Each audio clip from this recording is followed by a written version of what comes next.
You're listening to the new WCEG Network on WCEGTalkRadio.com. You can click and live stream the tab or watch us live on your smart TV, YouTube, Twitter, Facebook, LinkedIn. Uh, we're the worldwide community empowerment group where we speak life into the community.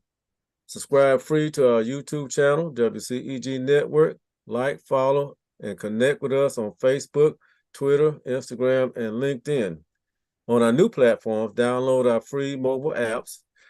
I, iOS, Apple, iPhones, iPads, go to Apple Store, search WCEG Talk Radio. On Apple TV, search WCEG Network TV.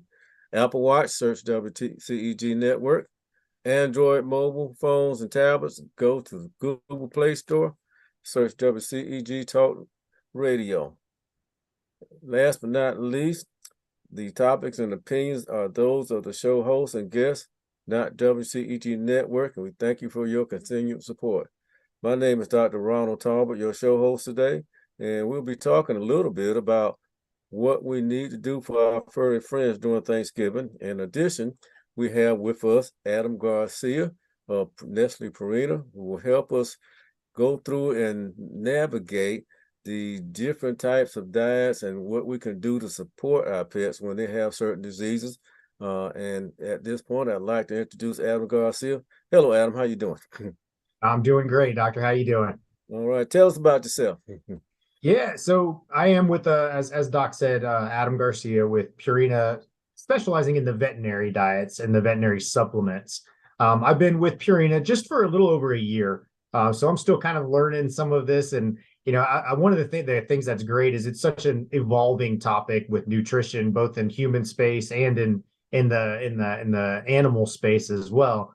I'm a big family guy. I have a couple kids, two twins. I got my wife. I got my dogs. They're laying around back here, so hopefully they're gonna not make an appearance with us. But I enjoy what I do. I love going out and talking to different doctors and about the clients' animals and just making better lives for them just through nutrition. Because it is one of the few things that the animal is going to be interacting with every single day. Some type of food, whether it's a therapeutic diet or whether it's a standard over the counter diet. It's something that gives them happiness and it gives the owners happiness. So I'm excited to be here today and excited to talk and see where we go with this. Well, I appreciate you having coming on with us. And going back to what you were saying, you, people don't realize that years ago, and I guess not that long ago, manufacturers realized that selling dog food and supplements is $1 billion a year business. So they say, well, look, let's get on the bandwagon. But a lot of people don't realize that Purina's probably been around, longer than our great grandfathers have. So I think they got a little bit of a head start. But now we're coming up with all these different designer foods, and clients are just so confused about what to feed their pet. Yeah. They'll listen to their friends, they'll go to different stores and they're trying to sell them this brand. What we see on the TV and on the radio, all these different commercials, it's just overwhelming. So we're going to try to navigate through all this minutia and try to come up with something that is realistic for clients to kind of look forward to and hang their hat on and try to find something other than Google to figure out what to feed their pets. Right. Yeah. Now, There's a lot of information out there for sure. It's almost overload of what you're supposed to feed or how much to feed or when to feed, and there's a lot of information. yeah, exactly. Now we want to first, I guess we need to concentrate first of all that Thanksgiving is coming next week, Mhm. and people need to realize that there are going to be certain things that the do's and don'ts of Thanksgiving. I like to put it. At this time of year, our office always orders ahead of time extra drugs like anti-vomiting drugs, anti-diarrheal drugs, pain medication, because usually a few days after Thanksgiving, we're swamped with cases of vomiting and diarrhea. Dogs are in pain because they've been overactive with all the company that they had at the house, Mhm. and all the companies just throwing them all that good turkey and dressing and everything, and then all of a sudden everybody's sick. Well, I'm here to Mhm. tell you, you don't have to spend your money that way. Ladies and gentlemen, please, you need to refrain from giving your pets all that good people food. there are other things that you can give them that will not make them sick and will be just as fun for them to eat.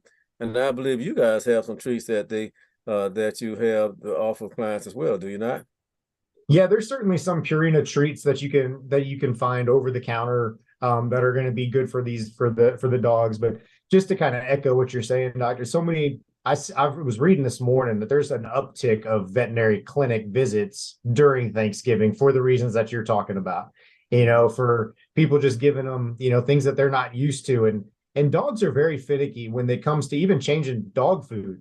It may lead to some upset issues, you know. So when they start bringing in, you know, pumpkin pies and cranberries, and you know, they can be not only make the dog sick, it could be very detrimental for some of these animals, specifically Yeah. turkey bones. You know, I mean, I'm sure you guys see tons of different digestive issues because of that. Mhm. The skin on turkey, people don't realize how fatty that is, Right. you know, for these animals. And you know, it's dogs are just as happy if you gave them their regular treats and you give them a little bit extra time, you know, and just play with them outside. But you know, we also got to remember too, with the holidays, not just the food that comes to these animals, it's a lot of it's stress related too. They may be traveling, they may have, you know, 15 people in the house and they're not knowing what's going on, or you know, so sometimes you may get those cases of diarrhea as well. But you know, there's certainly a lot of precautions to take. And the easiest way is just let them eat their normal food. You know, try not to,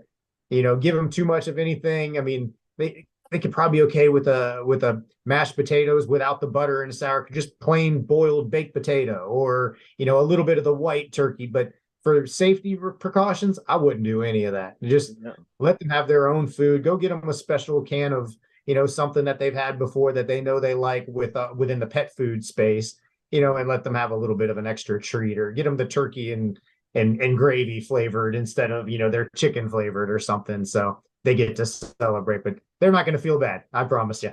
Absolutely. And I tell you, one of the best things in the world that you can do is that when you get ready to have dinner, even when you're cooking, please don't have Fifi in the kitchen with you. Please don't have Fifi anywhere near you while you're eating. Best thing to do is put Fifi in its own little room, close the door, and you know everybody enjoy themselves, because I guarantee you, if you're sitting up there eating and this dog's looking at you with that key sweat begging eyes, you're gonna give him something. Guarantee. And then next thing you know, you'll be seeing me that Monday, spending your money. Mhm. I guarantee Mhm. it. The other thing, and you know, going back to what you were saying, yeah, there is a lot of stress in travel, and people always ask me, say, well, what do we do, you know, to keep them calm, and what kinds of things did you talk about in travel? And one thing I always harp on: if you're traveling by car, don't give them anything to eat till you get there. Just give Right. them water and ice cubes, and just hold off on the food till you get there. Do not attempt to give them anything different than what they are, you know, they normally eat. Also be aware that during the holidays, we do have some other dangers that we have to look out for. For instance, dark chocolate. There are certain things that are poisonous to dogs. Dark chocolate, grapes. There are a lot of different things that you just want them to avoid. Certain plants are poisonous, holiday plants. All these little holiday plants that you put around your house, they get to chewing on them. Again, they're poisonous. Keep them out of their reach. Additionally, there are some diets and things that you can do to kind of help correct this. And I get this all the time. When my dog's having vomiting and diarrhea and I can't get to the vet until Monday. Well, here's one tidbit that you can take with you. If they're vomiting, having diarrhea, the best thing you can do is don't give them any food for 24 hours. Everybody talk about that, you know, that chicken and rice and some bland diet. Well, listen, let's not give these pets any fuel. For Right. 24 hours, give them water only and let their stomach reset itself. And you'd be surprised how much that alone will help correct the problem. But if you keep giving them something to eat, they're going to keep throwing up. They're still going to have diarrhea. So it's best not to give them anything for 24 hours. Now, that being aside, that being said, you know, what we do at our hospital, and there are certain diets that we use you know, from Purina. For instance, Purina EN is something that we will use for dogs that are having digestive upsets because of diet changes. And it seems to be a good job, you know, to help them through their transition. Can you talk a little bit about that for us, Adam? Yeah, absolutely. Now, EN is it's a GI diet, so it's a gastrointestinal diet. And I think I was reading somewhere it's like almost 33% of veterinary visits, and it's probably higher than that, are something related to vomiting and diarrhea. And I'm sure your girls up at the front desk get a lot of phone calls about, hey, Fluffy's throwing up, or they're vomiting, or they have diarrhea. What can I give them? And if you jump on, like we talked about earlier, you get on Google, there's 1,000 different home remedies, and whether they work or not, who knows?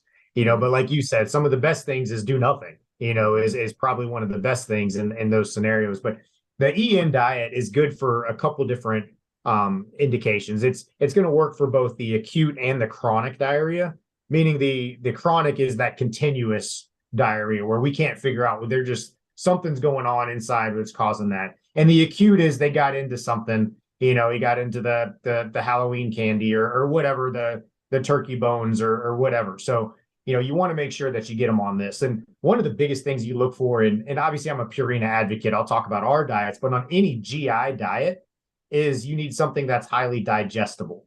And what that basically means in the terms for everybody is the digestibility is how much of that food gets absorbed. If it's not getting absorbed, it's going somewhere, so that can lead to some of the other issues that the reason that the animal came in there. So you do want to look for that as one of the big things in there. And I believe with our EN diet, the digestibility, the total digestibility is about 89% in the dry and like 87% in the wet food, which gold standard is typically 80%, on what you're looking in there. So and again, I just want to back it up just a little bit further on the difference between a therapeutic diet and then maybe a sensitive skin and stomach diet. Because you can go to the store and buy a sensitive skin and stomach diet, and it may do the job. But when you need to get to a therapeutic level, these are the diets that are specifically formulated to manage a specific condition within that animal. So if it's GI or if it's pancreatitis, and you do need a prescription from the veterinarian in order to get these therapeutic diets, which you can buy right in the clinic. You can get them online, but you do need that prescription from the veterinarian. Right. So the EN diet has a couple of the main things that you want to look for. Digestibility, we talked about. And it also uses MCTs, which are medium chain triglycerides in the diet as far as the fat content. You want to lower fat content in a digestive because fats are typically harder to digest, with that animal. What the MCTs do is they make it less steps of the digestive process within that gut of the animal. So instead of taking, I think it's 8 normal steps, the fats can be digested in 3 steps. Less steps leads to less room for error, less things can go wrong, less organs are involved if there's an organ failure or organs are damaged, things like that. So again, that's going to be a better way to manage that. And then the other thing that's in the EN diet that's very specific to us is colostrum. And a lot of people have heard of colostrum as, it's the mother's milk or it's the baby's milk. And the reason they've found is with this colostrum in there, they've done some different studies on it, is one, it helps with the stability of the microflora, which is their gut.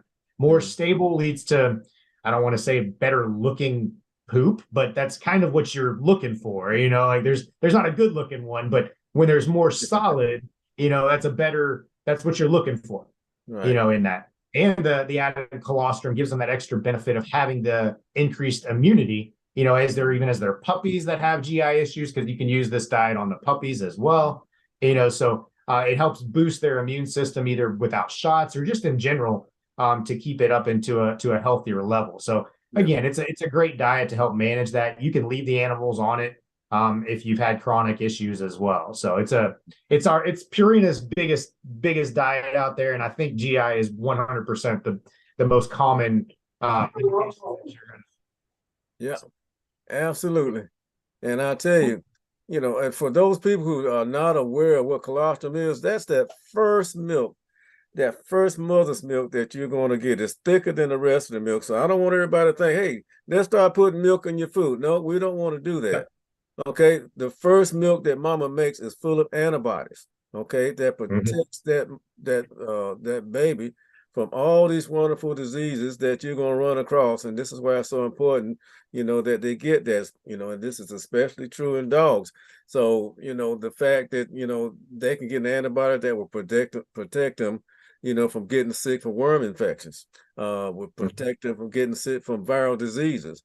And usually that colostrum or that immunity will last anywhere from 6 to 8 weeks. I know in dogs and cats. I don't know how long it lasts in humans, but we just want to make sure that people understand the difference between colostrum and mother's milk. There is a big difference, okay? And the globulins or the immunity that they get from this is very important, especially in certain species like horses. If they don't get that colostrum, they're not going to make it. They're going to get sick, and I'll tell you, it's tough. And going back to what we were talking about with the ear, I use it, and people, I want people to understand what digestibility is. All food, whether it's dog food or human food, is made up of certain things. It's made up of protein, carbohydrates, fiber, and a whole bunch of other stuff. And it's all that percentage is that what makes that food either highly digestible or not. Also, what's it made out of? Is it made out of mostly chicken? If it's made, the ingredients also tell you how digestible it is. But if you got a dog food that has more than, I'd say, 10 to 12% fiber content, you got to remember, fiber is that portion of the food you can't digest. It's good for you. But again, if you got more fiber, then you're going to have less carbohydrates, less other things. So you want to make sure that you keep your fiber content down sometimes on, to make it highly digestible. So I use this not only in dogs that have vomiting diarrhea, or I also use it in dogs that have weight loss issues, that have chronic weight loss issues for whatever reason. And if we get concerned with that reason, then we'll put them on this food. And if we, for one thing, what I found it does is it stops the weight loss, okay? And we don't have to worry about their weight getting any lower. Quite often, the weight will increase on this type of food. Let's move on. Let's talk about some other things. Now, a lot of people don't realize that there are certain disease states that we see in animals, and we've done a lot of research on this, which has enabled us to determine how to diagnose and treat those similar diseases in people. For instance, a lot of people don't realize that dogs, yes, they get diabetes. Yes, they get pancreatitis. Yes, they get cancer. Yes, they have skin allergies. Lord knows we see probably 90% of the cases in the Southeast that we see are going to be skin problems, okay? We also see heart disease in dogs, as well as bladder and kidney problems. And I believe that, a lot of what we do to help support these patients when they have these problems is certain diets that they need to help them through and manage these kind of cases. Can you talk a little bit about that? Let's start with bladder and kidney disease. Yeah, we'll go into the kidney. And I do want to just kind of make another Thanksgiving kind of disclaimer. If you have an animal, a dog or cat that is on a kidney diet, or he's on an allergy diet, and you're bringing him to travel to visit with family and things like that, you got to go out of your way to let everybody know, because these animals are on those specific diets for a reason. And you got to let them know, hey, just as much as we can help, do not give them any table scraps. Don't feed them any of this. Let's just let them stay on his food. And, just for the preservation of that animal, and for making sure that he has a good time as well. So that's just kind of the disclosure there, the warning on that. But, as far as, I think we said you wanted to talk about like the kidney diets, right? Is that the one we want to kidney diets, because we do see, a lot of people don't realize, we see bladder stones in dogs. We see kidney stones in dogs. We see bladder infections. So those are the kind of things we have to deal with. And, again, diet is something that we use to help support those cases. Absolutely. And there's and obviously in our cats too, there's a lot of urinary issues. I think urinary issues in feline is the number one indication that you're going to see cats for, when they come in for some type of stones. And same thing with dogs that have a urinary stone. The main difference, I guess, is going to be a lot of times the dogs are going to be accompanied with some type of UTI. That's going to need an antibiotic as well as the food, where our cats are a little bit different, where they could just develop stones with no antibiotic. They may just have a system that's just prone to developing more struvite or calcium stones or anything in there. But the concept on the diets in there is very similar. What you really want is a diet that's going to target the right pH balance, that's going to break down part of the struvite stones, inside the urinary tract, or the bladder. So there's two different types of stones. There's your struvite stones and your calcium oxalate. The calcium oxalate stones aren't going to be broken down by a diet. You're going to have to do some type of surgery to remove those stones. But overall, you want to create an environment that's unfavorable for the formation of any of the stones, which is what the urinary diet's designed to do by targeting those the specific pH balance to break it down. And also, you really want to encourage that the dog to have more urine saturation, or the cat. You want them to really dilute their urine with water, because cats especially have a harder time drinking water. Dogs are usually pretty effective at drinking water when they're thirsty, or they'll go through it, but cats are actually very ineffective at drinking water. Purina did this study, and I would love to be the person that actually got to do this study, where they figured out how much water a cat, when he's like using his tongue to get some water, it was like 1/100th of a teaspoon every time they went out there. So it's very little water that they're getting. So urinary diet, you also want to encourage them to have a higher water percentage of that. So if they can get them on a wet food, if the cat likes the wet food, there's chances of getting a higher water content in that as well. But again, the goal is to break down those stones and to create that environment where they're not going to form additional stones. And specifically with the cats as well, these are diets that a lot of times cats have urinary issues we don't really know why. We just call it kind of idiopathic cystitis. Just some reason cats have some problem. And a lot of this happens when they get older, Yeah. So, when we get cats around 10, 11 years old, I'm starting to look for kidney problems. Yeah, the kidney, especially, kidney in older cats, I think it's almost 30 to 50% of cats over 10 years old have some type of kidney issues, which will be the next one that we'll talk. And kidney is very important on the diets, because once they get diagnosed as a kidney issue with a diet, they're going to be on that diet probably the rest of their life. Right. But the good thing is you can prolong that life by identifying usually it's chronic kidney disease or some other type of kidney failure earlier, on the different stages, and help them, make it for the last few years. But the kidney's biggest things that you want on a kidney diet is it reduces the protein, and it's going to reduce the phosphorus level, specifically in our cats. And cats are naturally carnivores, so they need a lot of protein. But so what Purina has done is they've actually done a step system where we have an early care kidney and an advanced care kidney, where the early care, you restrict the protein moderately, because what they found is if you reduce it too much, that cat's going to start losing a lot of his lean body mass. These cats, once they have kidney issues, they really don't want to eat a lot anyway. It's very difficult for them to gain weight. So the more that you can get them to maintain their lean body mass, the longer they're going to have.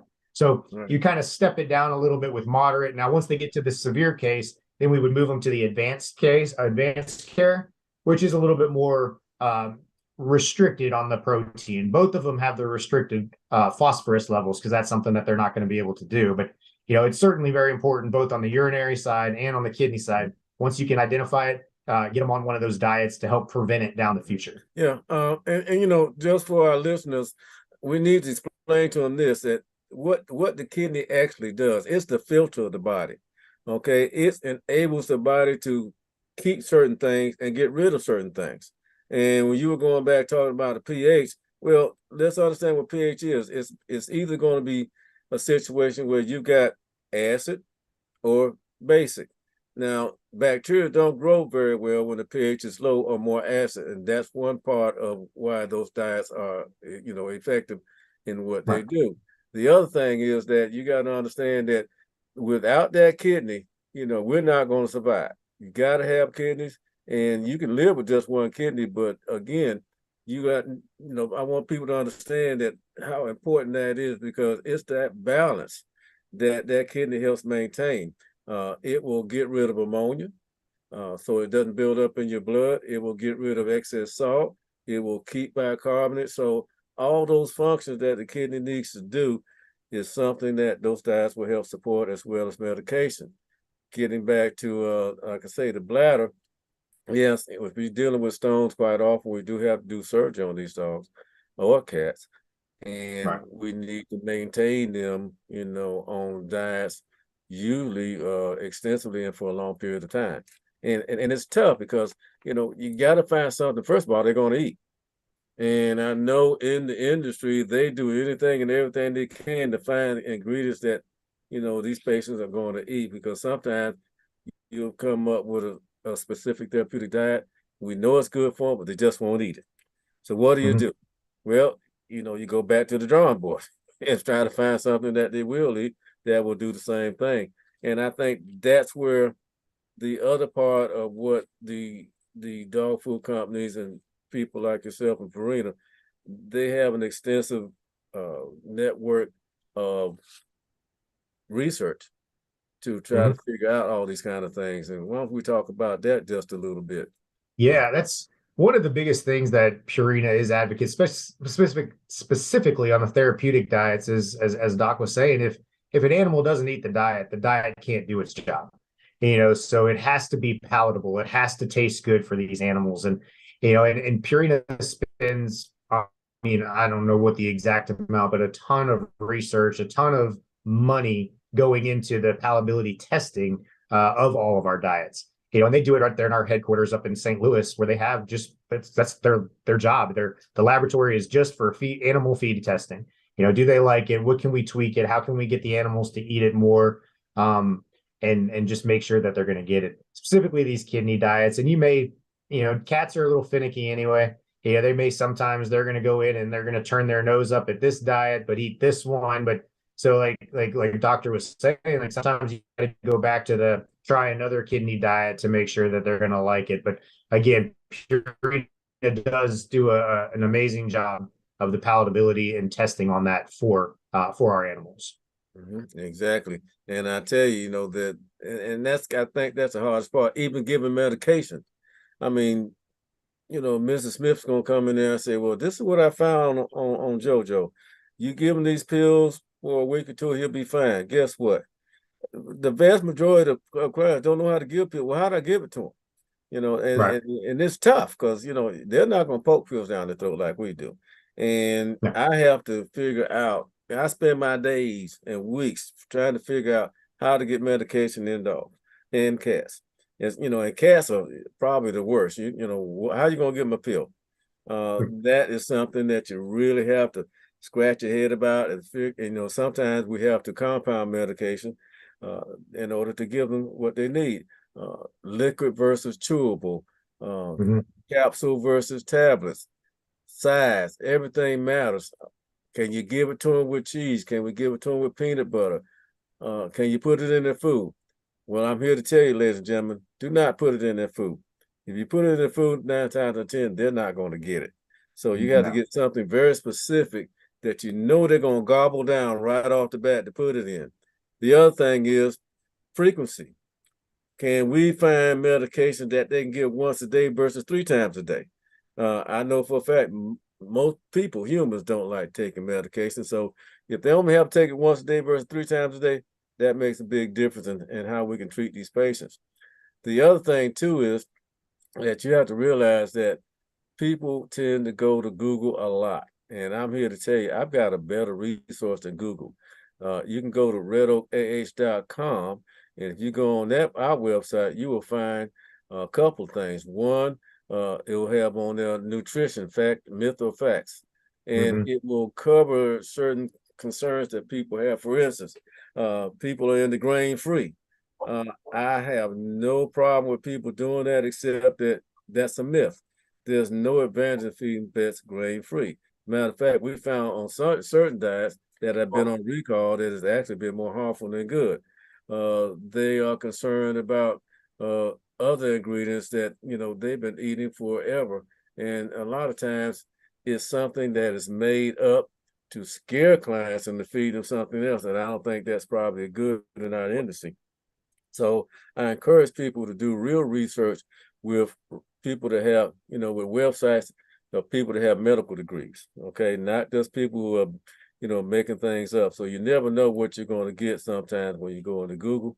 but you can rely on the resources that we have on our website and on Nestle Purina's website. I believe that you've got, some resources there as well. So I encourage you to go to the source and not to all the way around the mountain just to find out that, hey, this is probably not true. Right.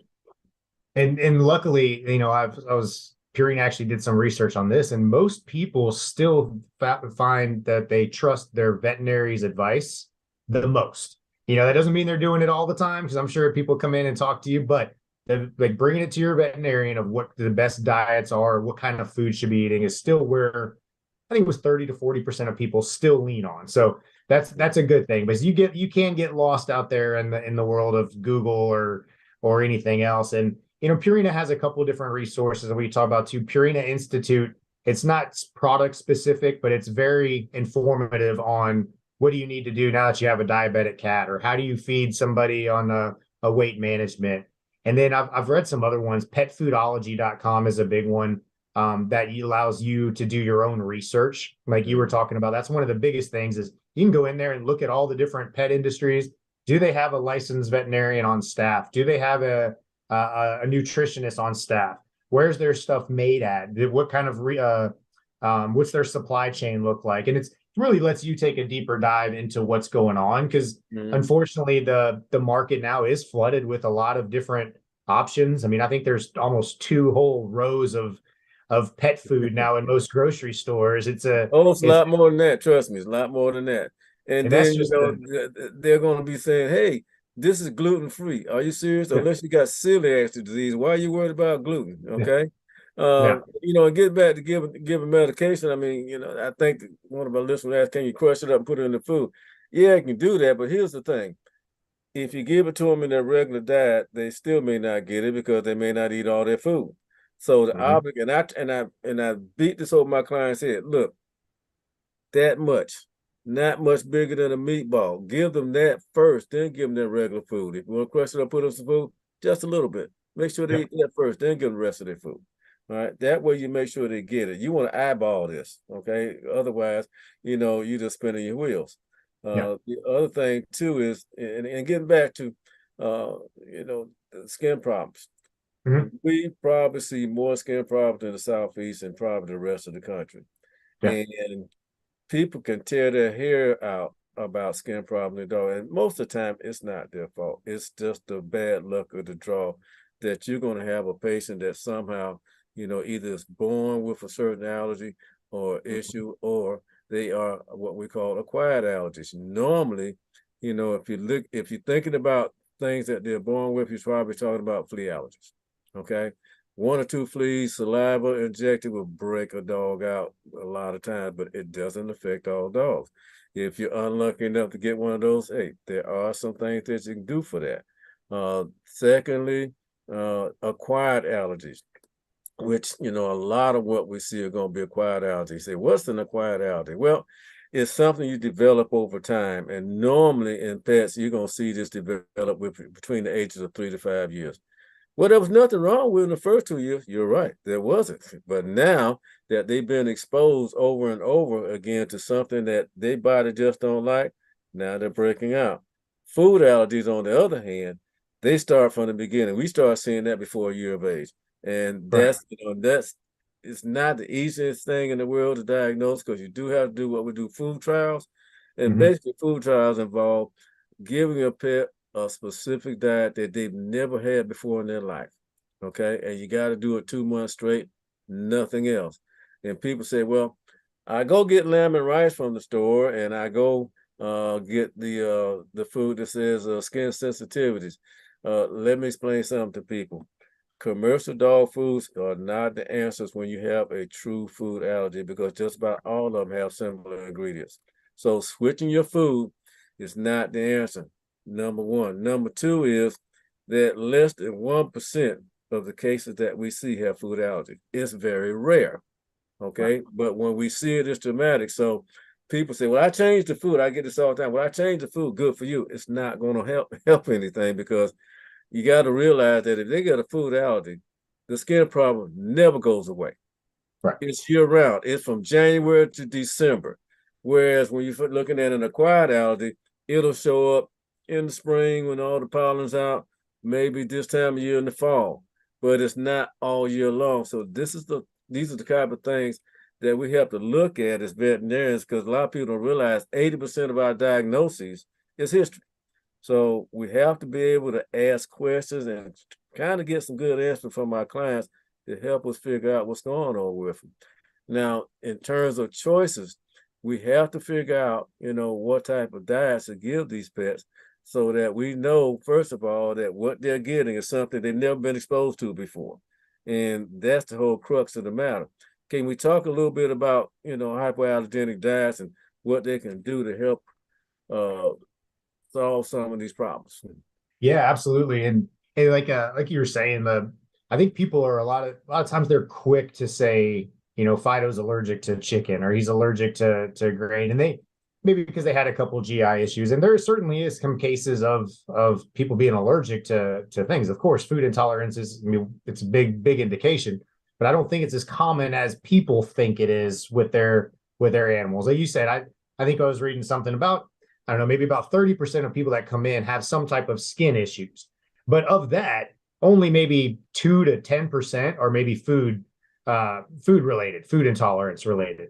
So it is a smaller percentage, but some of the different things that you want to look at, and you were talking about is that food elimination, the elimination diet. That's hard. It's hard for me to find a doctor who has a good client adherence to using that. Because, you tell them, hey, you're only going to feed them this diet for 60 days. As soon as they get a table scrap, that diet's out the window. You got to restart. As soon as they get a treat, it's out the window. Like, we don't know what caused it. But, so basically we have, with Purina, we have two different types of diets kind of going toward the skin and the food intolerance. We have one is more of a dermatological diet, which is designed for those fleas. It's also for the seasonal, the skin issues. It's for, the animals that just, during the spring, the pollen gets to them, or they're constantly just itching themselves, but it's not food related. This is it's a natural diet too, which a lot of people like to look at, is there's no added colors or artificial flavors or anything like that. But it's got, I think it's a pea protein and a trout protein, which is the higher protein levels. But what you really want in some of these diets is it's got the omega-3s, the omega-6s to help with their skin. Because a lot of times, once you do diagnose these animals, they've been scratching for a while. The damage is there. They've been itching it up. So you also want that zinc to help promote the wound healing. I think there's vitamins A, vitamin E in this diet. And this diet's good for puppies as well. It's called the DRM diet. It's good for puppies. So if you have somebody young that's already got allergies from being outside, you can certainly put them on this diet. And I know people that actually use these diets just to help with the skin coats too, just to make it look like it's that bright coat with the omega-3s. It's the equivalent to like 4 fish oil capsules that they would, give their animal. And those are certainly a great spot for that diet. Now, the other side is the HA, which is our hydrolyzed protein diets. What does hydrolyzed mean? Hydrolyzed means you're taking that intact protein, your chicken or your soy protein, and you're basically breaking it down into polypeptides. So it's a hydrolysis process, which takes the protein, breaks it down into smaller. To give you kind of a quick analogy of how the body reacts to some of these intact proteins from a food intolerance, there's an immune system that's kind of built up in there that's designed to kick away the bad guys and allow food in. If there's an antigen, there's going to put up a wall. So typically a food's going to come in and it's going to recognize that as an intact protein. It's going to bring it into the digestive tract, no problems. Now, if there's some type of immune deficiency or something going on where that piece of chicken that comes in, now the body's reacting to that as something foreign. So it's going to create a kind of a barrier, an extra step. It's going to synthesize itself, thinking if the next time it gets that chicken chicken is the enemy, we're going to release histamine and start making that anti-itching or putting the itching out there and things like that when it comes in. So basically what would happen is once you hydrolyze it, you're making that smaller. So when that protein is smaller, when it comes into the same thing, that now the body is not able to react. It doesn't recognize that as that intact protein. So even that animal that's on a hydrolyzed chicken diet, now could potentially still eat, or that's allergic to chicken, could still eat a hydrolyzed chicken diet because the body's not recognizing it as an intact chicken anymore. So it's almost a way of just kind of breaking it down so that that animal can still eat that diet without having the histamine being released into it. So and there's a lot of other things. It's got the low fat. There's a soy flavored or a vegetarian as well with the hydrolyzed diet. And this is probably the diet that we recommend for the food allergy trials. If you wanted to kind of feed them on this, see if there's any breakouts for 60 days. If not, then you're probably pretty safe to say that there is some type of food allergy going on with it. Yeah, and we're not trying to make everybody believe that, hey, this is the greatest thing since sliced bread. You got to understand too, I wouldn't wish a food allergy on anybody. No. Because number one, it's tough, like you say, to get someone to adhere to that situation. And two, I mean, let's be honest, these diets aren't cheap, unfortunately. And that's kind of another thing that kind of keeps people from being compliant. The issue of not giving them anything, and let's think about this. If you got a client that's used to giving their pets treat, are there such a thing as hypoallergenic treats that they can give them, along with the hydrolyzed protein diet?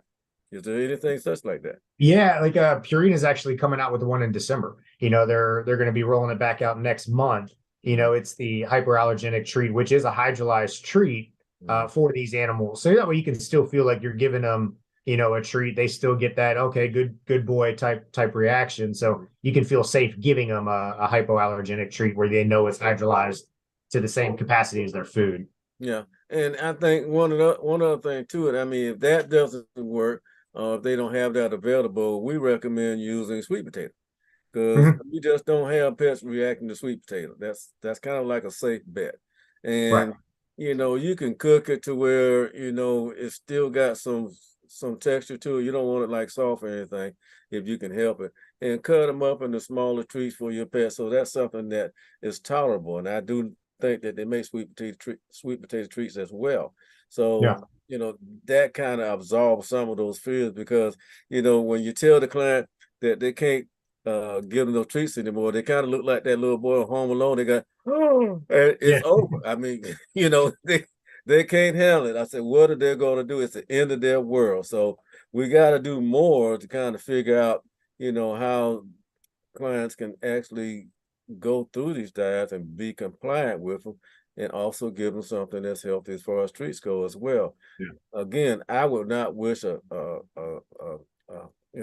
food allergy trial on anybody. I'm sad and I'm hurt sometimes when I see dogs that have food allergy, because they're tough, and they've been having this problem all their lives. And a lot of clients will come to me saying, I want one of those drugs that's on TV. Well, you can do that, but you got to remember, all these drugs have side effects. Food doesn't. Okay. And I don't care how great these things are, they're talking about, let's give them the shot. Well, you know what, sooner or later, they're going to have kidney problem behind that. You just can't keep giving them that kind of stuff all the time.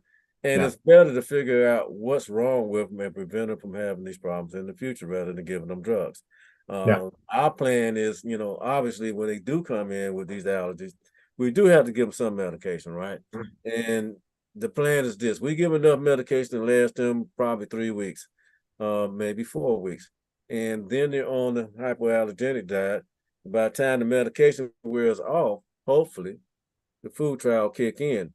And if the symptoms don't return, then you know what the problem is. And that's a typical way we handle this. Unfortunately, compliance, necessitates us starting over and over again, because it's not just that one odor. Part of the question we ask, how many people in the household? How many kids you got? Okay. Is everybody on board? If you got 5 people in the house, this is going to be tough. Okay. If you got young children in the house, this is going to be tough. If you got more than one dog in the house, what do you do? Can you feed them on the same thing? Yeah, but that gets to be expensive. So what do you do? So all these things we have to overcome and kind of figure out for the client, because you got to listen to the total story. And, the diets are great, but there's a lot more to it than just, feeding the diet and not thinking about all these other things that we have to deal with. Yeah, Right. it's just a piece of the puzzle, Hmm. is the dietary side of things, and it's an important piece, but so is every other piece. You need to.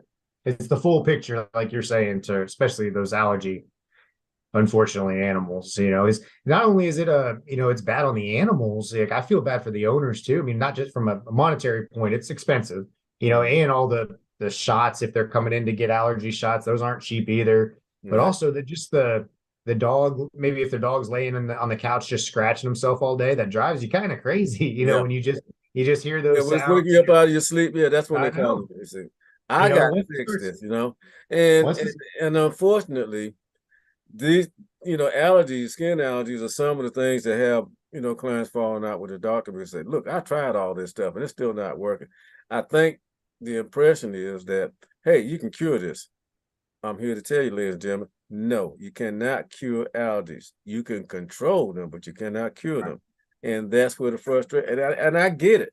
After you're spending all this money on your pet and it keeps coming back every couple of months, listen, at some point, you got to get it. We got to figure out why your dog is actually doing this or why your cat is actually doing this and right, come up with a multi-pronged solution to fix it and to keep it under control. Otherwise, you know, it's going to be an ongoing frustration for the client and actually a money pit for them. And I understand their frustration. Quite often, it takes anywhere from 6 months to 12 months to figure out why a dog is having skin problems to begin with, especially if you're dealing with, you know, environmental allergies. Usually, that's going to be a form called atopy, which just means that you're allergic to something in the environment. Most people right, say, "We just start getting allergies in the grass." I'm here to tell you, ladies and gentlemen, it's not just grass. There are things inside the house they're going to be allergic to as well. And during COVID, one of the main things we were seeing was people were so busy trying to disinfect that they were actually making their pets sick. I've got zero. pets coming. I got a lady coming in. She got 3 dogs. All of them got red eyes and they're sniffling. This lady is spraying disinfectant on her shoes and on the bottom of her feet. This is how clean she's trying to be. And a lot of people don't realize a lot of this affects your pet. Plug-ins, Febreze, Lysol, bleach, number one thing that's really affecting our pets. So here's one word of advice, and we're gonna have to close in a few minutes. But Mhm. here's one word of advice: if you're gonna be using disinfectant around the house, look on the bottle and see if it says it's safe for use around pets. If you don't see that, there's 800 number on there. Now, what does safe mean? Well, safe means that, yeah, if you ingest it, it probably is not going to hurt them. However, it doesn't say whether or not getting this mist in their eyes and up their noses is not going to affect them. That's Right, the rub. That's the one that they neglect to see. And also, if it gets on the skin or if there's residue laying around, is that going to break them out, have them itching? That's not on the bottle. So, right. you got to think about all those kind of things. So, again, there's a wide variety of issues that have to be addressed when you're dealing with allergies and also with supporting that owner and that pet in their quest to be disease free. Listen, Adam, we appreciate you coming on with us today. It's been very informative. I'm glad you took time to spend with us, and we hope you have a great Thanksgiving. And any final words for you before you leave us? Thanks for having me on. Obviously, I love doing this, and I want you guys to have a happy Thanksgiving, and you guys stay safe and keep everybody's pets safe as well out there. So, thank you so much. All right, you and the twins have fun. Take care. Thank you. All right. Bye. Bye-bye.